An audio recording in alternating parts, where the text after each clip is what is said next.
I feel so grateful. So I have 3 kids, and I am so grateful that they have a good relationship with her and that they are able to spend time with her and my dad. I'm talking a lot about her and not my dad, I think, because I identify a lot with her as a working mom. But for both of them, they are able to form a relationship with kids who are really young. They did a lot of the care. My kids were really young.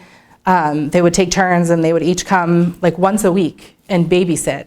And just to have that kind of connection to an older person, my kids will jokingly say something like, well, you were from the 1900s, which I then have to explain some things like I'm also from the 1900s, which to kids who were born in 2018 is like, oh my gosh, I can't believe that but they get to hear firsthand kind of what it was like before there were computers or before there were cell phones, or like what it was like to get your first cell phone.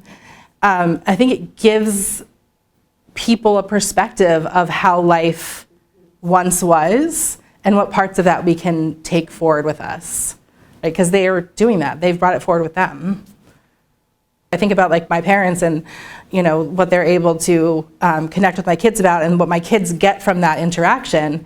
And then I imagine, in a couple of years, if they end up having to go into assisted living or something, just the idea of it being isolated, and not that anyone intended to do this, but the isolation that happened during COVID pandemic, like that kind of stuff, and the way that really is sad for everybody, not just for the people who are isolated, but also for us who miss out on so many pieces of wisdom, so much like nuanced perspective on what's going on. I think about the political climate, and I love having conversations with my mom and my dad about what they went through in the 60s and the 70s and the 80s. Like they've been through so many cycles of the stuff, and we miss all that if we don't build a society, learn from what we've done, maintain the here's how to live for a long time, right? But also bring the connection piece back in.